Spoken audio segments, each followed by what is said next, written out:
मनुष्य का व्यवहार जितना सरल दिखता है, अंदर से उतना ही जटिल होता है। ऊपर से कोई कितना भी मीठा बोले, जरूरी नहीं कि उसका मन भी उतना ही साफ हो। और कभी कभी जो बाहर से कठोर दिखते हैं, वही असल में सबसे ज्यादा सच्चे और दयालु होते हैं। इसी बात को समझाने वाली एक पुरानी लोक कथा है। एक गांव में एक वृद्ध साधु रहता था। वो बड़ा सरल, शांत और दयालु था।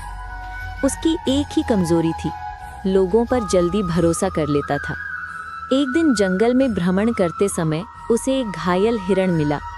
साधु ने उसे उठाकर अपने आश्रम में ले आया, प्रेम से सेवा की, औषधि दी और कुछ ही दिनों में हिरण स्वस्थ हो गया। लेकिन उस जंगल में दो जीव रहते थे, एक चालाक लोमड़ी और एक धूर्त गिद्ध।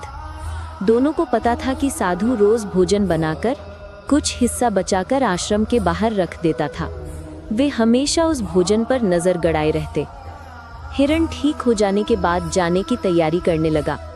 साधु ने प्रेम से कहा, बेटा, जंगल में सावधान रहना, दुनिया में सभी वैसे नहीं होते जैसे दिखते हैं।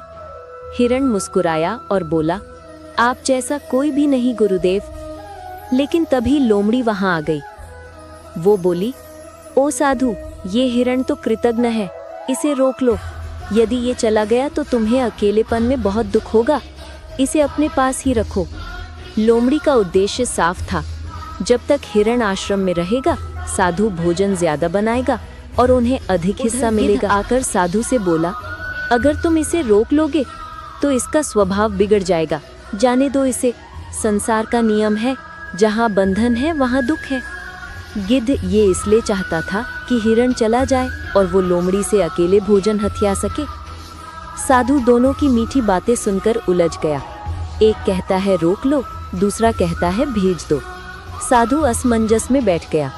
तभी हिरण ने साधु के पास आकर कहा, गुरुदेव, ये दोनों मेरे बारे में नहीं, अपने बारे में सोच रहे हैं। एक का लाभ मुझे रोकने में है और दूसरे का लाभ मुझे भेजने में। लेकिन आपने जो किया वो निस्वार्थ था। आपके उपकार का बदला मैं कभी नहीं चुका सकता। पर एक बात कहकर जा रहा हूँ, कभी भी किसी के मीठे शब्दों पर मत जाना, उसके भाव को देखना। जो व्यक्ति आपके दुख में अपना स्वार्थ ढूंढे, वो कभी आपका नहीं हो सकता।